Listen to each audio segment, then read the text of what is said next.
ನಮಸ್ಕಾರ ವೀಕ್ಷಕರೇ, wealth info ಚಾನಲ್ಗೆ ಸ್ವಾಗತ. ನಾನು ನಿಮ್ಮ ಸುಮಂತ್. ಇವತ್ತು ನಾನು ಸ್ಟಾಕ್ ಮಾರ್ಕೆಟ್ ಅಥವಾ ಮ್ಯೂಚುವಲ್ ಫಂಡ್ ಯಾವುದು ಕೂಡ ಹೇಳುತ್ತಾ ಇಲ್ಲ, ಒಂದು ವಿಶೇಷ ಕಂಟೆಂಟ್ ಜೊತೆ ನಾನು ನಿಮ್ಮ ಮುಂದೆ ಬಂದಿದ್ದೀನಿ. ನಾನು ಈ ಒಂದು ಪ್ರಾಕ್ಟೀಸ್ನ ಕೆಲವೊಂದು ವರ್ಷದಿಂದ ನಾನು ಮಾಡ್ತಾ ಇದ್ದೀನಿ. ಅದು ನನಗೆ ಪರ್ಸ್ನಲ್ ಆಗಿ ತುಂಬ ಖುಷಿ ಕೊಟ್ಟಿದೆ. ಈಗ ನಾವು ಯಾವುದೋ ಒಂದು ಕಂಪ್ನಿ ಅಂತ ಬಂದಾಗ ಅದರ ಒಂದು ಪರ್ಫಾರ್ಮೆನ್ಸ್, ಅದು ಕಂಪ್ನಿಯ ಒಂದು ಫೈನಾನ್ಷಿಯಲ್ ಕಂಡೀಷನ್ ನಾವು ಹೇಗೆ ತಿಳ್ಕೊತೀವಿ, ಅದು ಹೇಗಿದೆ ಅಂತಂದರೆ ಆ ಒಂದು ಬ್ಯಾಲೆನ್ಸ್ ಶೀಟ್ನ ಕಂಪ್ನಿ ನಾವು ನೋಡೋ ಮೂಲಕ ನಾವು ತಿಳ್ಕೊತೀವಿ. Company year on year basis ಅದು ಯಾವ ಥರ ಗ್ರೋ ಆಗ್ತಾ ಇದೆ, ಅವ್ರು ತೊಗೊಂಡಿರ್ತಕ್ಕಂಥ ಸಾಲ ಅದು ವರ್ಷದಿಂದ ವರ್ಷಕ್ಕೆ ಹೇಗೆ ಕಡಿಮೆ ಆಗ್ತಿದೆ ಅಥವಾ ಹೆಚ್ಚಾಗ್ತಾಯಿದೆ ಅನ್ನೋದು ನಮಗೆ ಗೊತ್ತಾಗ್ತಾ ಹೋಗುತ್ತೆ.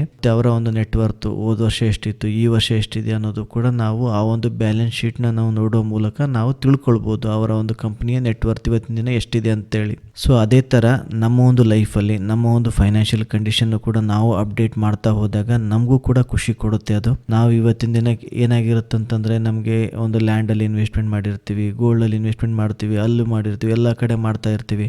ಸೊ ನಮಗೆ ಎಷ್ಟು ದುಡ್ಡು ಕೂಡ ಬಂದರೂ ಕೂಡ ನಮಗೆ ಗೊತ್ತಾಗೋದಿಲ್ಲ ಎಷ್ಟಿದೆ, ಎಷ್ಟು ನನ್ನ ನೆಟ್ವರ್ತ್ ಅಂತೇಳಿ. ಸೊ ಅದನ್ನೇ ನೀವು ಒಂದು ಡಾಕ್ಯುಮೆಂಟ್ ಮಾಡಿ ಇಟ್ಕೊಂಡಾಗ ನಿಮಗೆ ಗೊತ್ತಾಗ್ತಾ ಹೋಗುತ್ತೆ ವರ್ಷದಿಂದ ವರ್ಷಕ್ಕೆ ಅದೇನು ಹೆಚ್ಚಾಗ್ತಾಯಿದೇನೋ ಕಡಿಮೆ ಆಗ್ತಿದೇನೋ ಅನ್ನೋದು ನೀವು ತಿಳ್ಕೊಳ್ಬೋದು.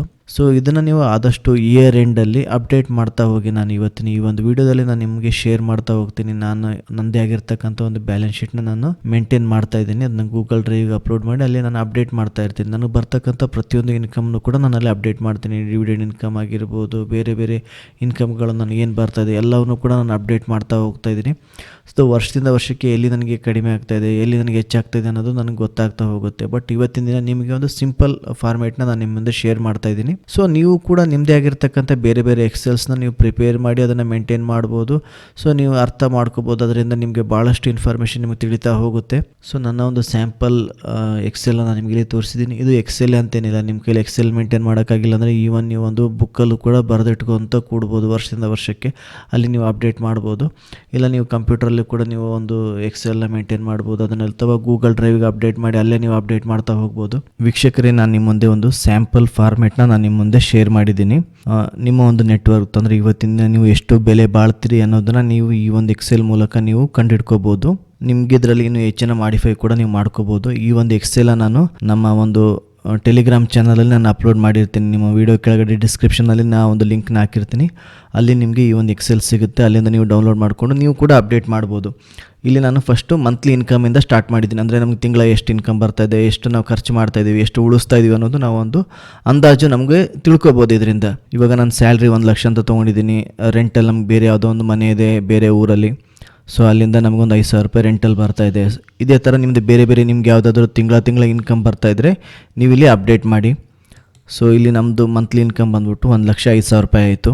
ಸೊ ನೆಕ್ಸ್ಟು ಮಂತ್ಲಿ ಎಕ್ಸ್ಪೆನ್ಸಸ್ ಅಂದರೆ ತಿಂಗಳ ನಮಗೆ ಎಷ್ಟೆಲ್ಲ ಖರ್ಚಿದಾವೆ ಅಂತ ನಾವು ನೋಡ್ತಾ ಬಂದಾಗ, ನಾವು ಇವತ್ತಿನ ದಿನ ಬೆಂಗಳೂರಲ್ಲಿದ್ದೀವಿ. ಬೆಂಗಳೂರಲ್ಲಿ ಮನೆಗೆ ನಾವು ಒಂದು 25,000 ರೂಪಾಯಿ ಬಾಡಿಗೆ ಕೊಡ್ತಾಯಿದ್ದೀವಿ ಅಂತೇಳಂದರೆ, ನೀವು ಹೌಸ್ ರೆಂಟ್ ಇತ್ತಂದರೆ ನೀವು 25,000 ರೂಪಾಯಿನ ಇಲ್ಲಿ ಮೆನ್ಷನ್ ಮಾಡಿದ್ದೀನಿ. ನೀವೇನಾದರೂ ಸ್ವಂತ ಮನೇಲಿತ್ತು ಬೇರೆ ಯಾವುದೂ EMI ಇಲ್ಲ ಅಂತಂದರೆ ನಿಮ್ಗೆ ಅದು ಆಸ್ತಿ ಆಗುತ್ತೆ, ಸೇವಿಂಗ್ಸ್ ಆಗುತ್ತೆ. Next credit card. ನಾನು ಇವಾಗ ಕ್ರೆಡಿಟ್ ಕಾರ್ಡ್ ಯೂಸ್ ಮಾಡ್ತಾಯಿದ್ರೆ ನೀವೇನಾದರೂ ತಿಂಗಳ ಎಷ್ಟು ಬರ್ತದೆ ಅಂದಾಜಲ್ಲಿ ಒಂದು 20,000 ರೂಪಾಯಿ ನಮ್ಮದು ಒಂದು ಎವರೇಜ್ ಇರುತ್ತೆ ಅಮೌಂಟ್ ಅಂತೇಳಿ ನಾನು ಮೆನ್ಷನ್ ಮಾಡಿದ್ದೀನಿ. ನೆಕ್ಸ್ಟು EMI ಎಷ್ಟು ಕಟ್ತಾ ಇದ್ದೀರಾ, ಇವತ್ತಿನ ದಿನ ಬೇರೆ ಬೇರೆ ಲೋನ್ ಇದೆ ಅದಕ್ಕೆ ನೀವು ತಿಂಗಳ ಎಷ್ಟು EMI ಕಟ್ತಾ ಇದ್ದೀರಾ. ಮತ್ತು ಅದಾದಮೇಲೆ ನಮ್ಮದು ಮನೆ ಖರ್ಚಿಗೆ ಎಷ್ಟು ಅಮೌಂಟ್ ಬೇಕಾಗುತ್ತೆ. ಕ್ರೆಡಿಟ್ ಕಾರ್ಡ್ ಯೂಸ್ ಮಾಡಿದ್ರ ಮೇಲೆ ಕೂಡ ನಮಗೊಂದು 25,000 ರೂಪಾಯಿ ಮನೆ ಖರ್ಚಿಗೆ ಬೇಕಾಗುತ್ತೆ. ಸೊ ಟೋಟಲಾಗಿ ನಮ್ಮ ಹತ್ರ ಮಂತ್ಲಿ ಎಕ್ಸ್ಪೆನ್ಸಸ್ ಬಂದ್ಬಿಟ್ಟು 85,000 ರೂಪಾಯಿ ಇದೆ. ನಮಗೆ ತಿಂಗಳ ಒಂದು 1,05,000 ರೂಪಾಯಿ ಇನ್ಕಮ್ ಬರುತ್ತೆ. ಸೊ ಖರ್ಚೆಲ್ಲ ಒಂದು 85,000 ರೂಪಾಯಿ ಖರ್ಚಿದೆ. ಅದಾದಮೇಲೆ ನಮ್ಮದು ನೆಟ್ ಸೇವಿಂಗ್ ಬಂದ್ಬಿಟ್ಟು ಇನ್ಕಮ್ ಮೈನಸ್ಸು ಎಕ್ಸ್ಪೆನ್ಸಸ್ ಮಾಡಿದಾಗ ನಮ್ಮ ಹತ್ರ ಒಂದು 20,000 ರೂಪಾಯಿ ಉಳಿಯುತ್ತೆ ಅಂಥೇಳಿ ನಿಮ್ಗೆ ಗೊತ್ತಾಗುತ್ತೆ. ನೆಕ್ಸ್ಟು ಈ ಒಂದು ಅಮೌಂಟೆಲ್ಲ ಉಳಿದ್ಮೇಲೆ ನಾನೊಂದು ತಿಂಗಳ ಒಂದು 10,000 ರೂಪಾಯಿ SIP ಮಾಡ್ತಾಯಿದ್ದೀನಿ.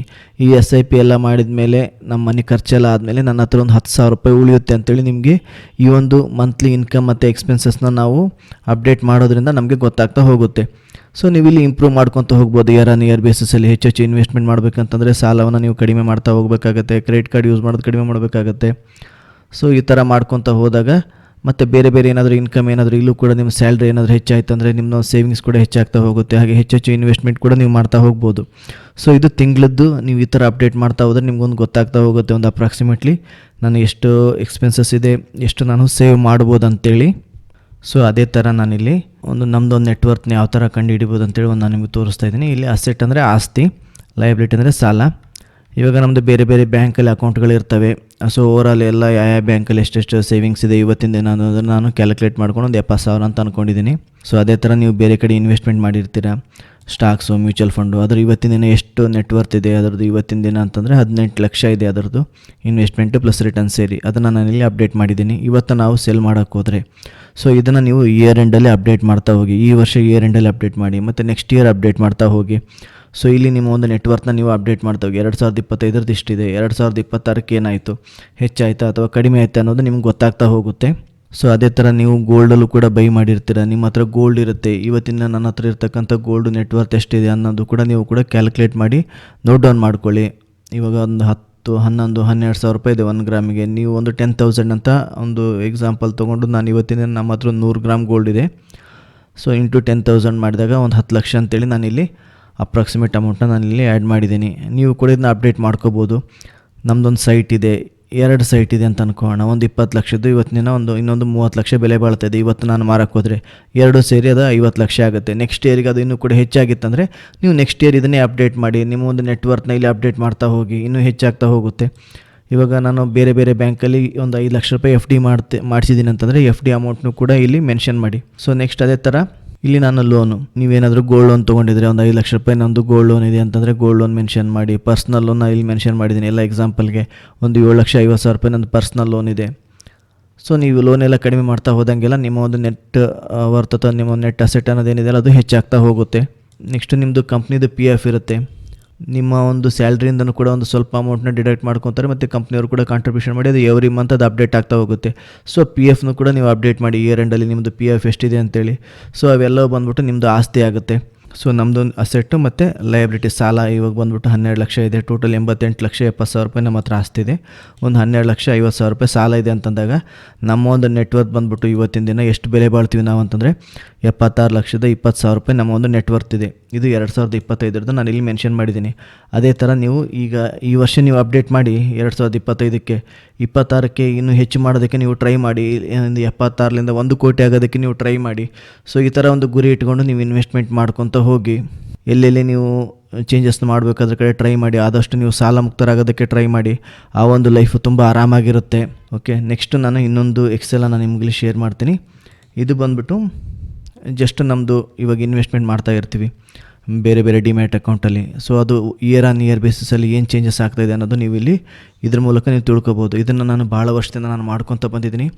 ನನಗೆ ತುಂಬ ನೋಡೋದಕ್ಕೆ ಖುಷಿ ಆಗುತ್ತೆ. ಅಂದರೆ ಆವಾಗ ನಾನು ಸ್ಟಾರ್ಟ್ ಮಾಡಿದಾಗ ಆ ವರ್ಷ ಇಷ್ಟಿತ್ತು, ಈ ವರ್ಷ ಇಷ್ಟಾಗಿದೆ, ಈ ವರ್ಷ ಇಷ್ಟೆಲ್ಲ ಜಾಸ್ತಿ ಆಗಿದೆ, ಒಂದು ವರ್ಷ ಕಡಿಮೆ ಆಗಿರುತ್ತೆ, ಇನ್ನೊಂದು ವರ್ಷ ಅದರದ್ದು ಡಬಲ್ ಆಗಿರುತ್ತೆ. ಸೊ ಈ ಥರ ನಿಮಗೆ ಖುಷಿ ಕೊಡುತ್ತೆ ಈ ಒಂದು ಎಕ್ಸೆಲೆಲ್ಲ ನೀವು ನೋಟ್ ಡೌನ್ ಮಾಡ್ಕೊಳ್ಳೋದೆಲ್ಲವೂ ಕೂಡ. ಅಥವಾ ನೀವು ಇದನ್ನು ನೋಟ್ಬುಕ್ಕಲ್ಲೂ ಕೂಡ ನೀವು ಮಾಡ್ಕೋಬೋದು, ಎಕ್ಸೆಲ್ ಅಂತೇನಿಲ್ಲ. ಬಟ್ ಎಕ್ಸೆಲ್ ಮಾಡಿದರೆ ತುಂಬ ಬೆಸ್ಟು. ಇದನ್ನು ಗೂಗಲ್ ಡ್ರೈವ್ಗೆ ಅಪ್ಲೋಡ್ ಮಾಡಿದರೆ ಅಲ್ಲೇ ನೀವು ಆನ್ಲೈನಲ್ಲೇ ನೋಡ್ಕೋಬೋದು. ಸೊ ನಾನಿಲ್ಲಿ ಇಯರ್ ಅಂತ ಮಾಡಿದ್ದೀನಿ. 2025ಕ್ಕೆ ಅಪ್ಸ್ಟಾಕಲ್ಲಿ ನಂದು ಎಷ್ಟು ಸ್ಟಾಕ್ಸ್ ಇದೆ, ಅದರಲ್ಲಿ ನಾನೇನು ಇನ್ವೆಸ್ಟ್ಮೆಂಟ್ ಮಾಡಿದ್ದೀನಿ, ಅದ್ರದ್ದು ಇವತ್ತಿನ ಔಟ್ಸ್ಟ್ಯಾಂಡಿಂಗ್ ಅಮೌಂಟ್ ಏನಿದೆ ಅನ್ನೋದು ನೀವು ಇಲ್ಲಿ ಬರಿಬೋದು ಅಪ್ಡೇಟ್ ಮಾಡಿ. ಅದೇ ಥರ ನಾನು ಮ್ಯೂಚುವಲ್ ಫಂಡಲ್ಲಿ ಎಷ್ಟು ಇನ್ವೆಸ್ಟ್ಮೆಂಟ್ ಮಾಡಿದ್ದೀನಿ, ಏಂಜಲ್ ಸ್ಟಾಕ್ಸಲ್ಲಿ ಅದರದ್ದು ಟೋಟಲಾಗಿ ಇವತ್ತಿನ ದಿನ ಎಷ್ಟಿದೆ, ಇನ್ವೆಸ್ಟ್ಮೆಂಟು ಪ್ಲಸ್ ರಿಟರ್ನ್ ಸೇರಿ ಎಷ್ಟಿದೆ, ಅಂದರೆ ಇವತ್ತಿನ ದಿನ ನಾನು ಸೆಲ್ ಮಾಡೋಕ್ಕೆ ಹೋದರೆ ಎಷ್ಟು ಅಮೌಂಟ್ ಬರುತ್ತೆ ಅನ್ನೋದನ್ನು ನೀವು ಇಲ್ಲಿ ಅಪ್ಡೇಟ್ ಮಾಡಿ ಟೋಟಲ್ನ. ಮತ್ತು ನೆಕ್ಸ್ಟ್ ಇಯರು ಕೂಡ ಅದೇ ಥರ ಅಪ್ಡೇಟ್ ಮಾಡಿ. ಮತ್ತು 2027ಕ್ಕೆ ಅಪ್ಡೇಟ್ ಮಾಡ್ತಾ ಹೋಗಿ. ಸೊ ನಿಮಗೆ ವರ್ಷದಿಂದ ವರ್ಷಕ್ಕೆ ಏನೆಲ್ಲ ಚೇಂಜಸ್ ಆಗಿದೆ ಅನ್ನೋದು ಕೂಡ ನೀವು ಇದರಿಂದ ತಿಳ್ಕೊಬೋದು. ನೆಕ್ಸ್ಟ್ ಅದೇ ಥರ ಬ್ಯಾಂಕ್ ಬ್ಯಾಲೆನ್ಸು, ನಾವು ಕೇವಲ ಇನ್ವೆಸ್ಟ್ಮೆಂಟ್ ಮಾಡಿದರೆ ಸಾಕಾಗಲ್ಲ. ನಮ್ಮ ಅಕೌಂಟಲ್ಲಿ ನಮ್ಮ ಹತ್ರ ಒಂದು ಸ್ವಲ್ಪ ಅಮೌಂಟ್ ನಾವು ಯಾವಾಗಲೂ ಇಟ್ಕೊಂಡಿರಬೇಕು. ನಮ್ಮ ಒಂದು ಎಮರ್ಜೆನ್ಸಿಗೆ ಬೇಕಾಗುತ್ತೆ ಅದು.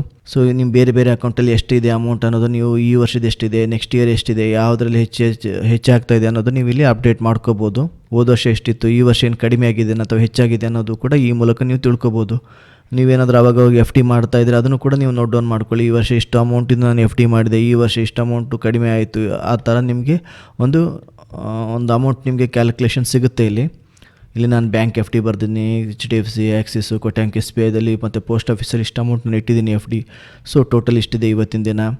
ಸೊ ಅನ್ನೋದು ನಿಮ್ಗೆ ಇಲ್ಲಿ ಗೊತ್ತಾಗುತ್ತೆ 2025, 2026ಕ್ಕೆ. ಸೊ ಈ ಒಂದು ಎಕ್ಸೆಲನ್ನು ಟೆಲಿಗ್ರಾಮಲ್ಲಿ ನಾನು ಅಪ್ಲೋಡ್ ಮಾಡಿರ್ತೀನಿ. ನೀವು ಬೇಕಿದ್ರೆ ಡೌನ್ಲೋಡ್ ಮಾಡಿಕೊಂಡು ನೀವು ಇದನ್ನು ಅಪ್ಡೇಟ್ ಮಾಡ್ತಾ ಹೋಗಿ. ನಿಮಗೆ ಬೇಕಾದಾಗ ನೀವು ಇನ್ನೂ ಸ್ವಲ್ಪ ಮಾಡಿಫೈ ಕೂಡ ಮಾಡ್ಕೋಬೋದು. ಇಲ್ಲಿ ನಾನು ಒಂದು ಅಂದಾಜು ಮೇಲೆ ನಾನು ಇದನ್ನು ಆ್ಯಡ್ ಮಾಡಿದ್ದೀನಿ. ನೀವೇನಾದರೂ ಚೇಂಜಸ್ ಇತ್ತಪ್ಪ ನೀವು ಚೇಂಜ್ ಮಾಡ್ಕೊಳ್ಳಿ. ಸೊ ಅಪ್ಡೇಟ್ ಮಾಡ್ತಾ ಹೋಗಿ. ನಿಮ್ಮ ಒಂದು ನೆಟ್ವರ್ತ್ ನಿಮಗೆ ಗೊತ್ತಾಗ್ತಾ ಹೋಗುತ್ತೆ.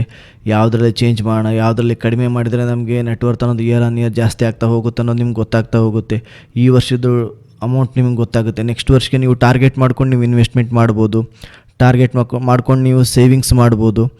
ಸೊ ನನ್ನ ಈ ಒಂದು ಜರ್ನಿ ನನಗೆ ತುಂಬ ಖುಷಿ ಕೊಟ್ಟಿದೆ. ಎಸ್ಪೆಷಲಿ ಈಗ ನಾನು ಇನ್ವೆಸ್ಟ್ಮೆಂಟ್ ಅಮೌಂಟ್ ನಂದು ವರ್ಷದಿಂದ ವರ್ಷ ನನಗೆ ನೋಡೋದಕ್ಕೆ ತುಂಬ ಖುಷಿ ಇದೆ. ಅದು ಭಾಳ ಚೆನ್ನಾಗಿ ಚೇಂಜಸ್ ಆಗಿದೆ. ಸೊ ನೀವು ಕೂಡ ನಿಮ್ಮದೇ ಆಗಿರ್ತಕ್ಕಂಥ ಒಂದು ಎಕ್ಸೆಲ್ನ ಮೇಂಟೈನ್ ಮಾಡಿ, ನಿಮ್ಮದೇ ಆಗಿರ್ತಕ್ಕಂಥ ಒಂದು ಬ್ಯಾಲೆನ್ಸ್ ಶೀಟ್ನ ಮೇಂಟೈನ್ ಮಾಡೋಕ್ಕಂತ ಹೋಗಿ. ಸೊ ಇದನ್ನ ಅಪ್ಡೇಟ್ ಮಾಡ್ತಾ ಹೋಗಿ ರೆಗ್ಯುಲರಾಗಿ, ತುಂಬ ಚೆನ್ನಾಗಿರುತ್ತೆ. ನಿಮ್ಗೆ ಗೊತ್ತಾಗ್ತಾ ಹೋಗುತ್ತೆ, ನಮ್ಗೆ ಇವತ್ತಿನ ದಿನ ಎಲ್ಲ ಕಡೆ ಇನ್ವೆಸ್ಟ್ಮೆಂಟ್ ಮಾಡಿದ್ದೀನಿ, ನಮ್ಮದು ಎಷ್ಟು ದುಡ್ಡು ಬಂದರೂ ನಮ್ಮ ಹತ್ರ ಸಾಕಾಗ್ತಾ ಇಲ್ಲ. ಬಟ್ ನಾವು ಹಿಂದೆ ತಿರುಗಿ ನಾವು ನೋಡಿದಾಗ ಓಕೆಪ್ಪ, ನಾನೆಲ್ಲ ಇಷ್ಟೆಲ್ಲ ಇನ್ವೆಸ್ಟ್ಮೆಂಟ್ ಮಾಡಿದ್ದೀನಿ, ಇವತ್ತಿನ ದಿನ ನನಗೆ ಇವೆಲ್ಲ ಇಷ್ಟು ಬೆಲೆ ಬಾಳ್ತಿದ್ದಾವೆ, ಇಷ್ಟು ನನ್ನ ಒಂದು ನೆಟ್ವರ್ತ್ ಇದೆ, ಇಷ್ಟು ನನ್ನ ಒಂದು ಆಸ್ತಿ ಇದೆ ಅಂತೇಳಿ ನಿಮಗೆ ಗೊತ್ತಾಗ್ತಾ ಹೋಗುತ್ತೆ. ಸೊ ವೀಕ್ಷಕರೇ, ಈ ಒಂದು ಮಾಹಿತಿ ನಿಮಗೆಲ್ಲರಿಗೂ ಕೂಡ ಇಷ್ಟ ಆಗಿದೆ ಅಂತ ಅನ್ಕೊತೀನಿ. ವಿಡಿಯೋವನ್ನು ನೀವಿನ್ನೂ ಲೈಕ್ ಮಾಡಿಲ್ಲ ಅಂತಂದರೆ ಲೈಕ್ ಮಾಡಿ. ಹಾಗೆ ನಮ್ಮ ಚಾನಲ್ಗೆ ನೀವಿನ್ನೂ ಸಬ್ಸ್ಕ್ರೈಬ್ ಆಗಿಲ್ಲ ಅಂತಂದರೆ ಪ್ಲೀಸ್ ಸಬ್ಸ್ಕ್ರೈಬ್ ಆಗಿ ನಮ್ಮನ್ನು ಪ್ರೋತ್ಸಾಹಿಸಿ. Thank you for watching. ಧನ್ಯವಾದಗಳು.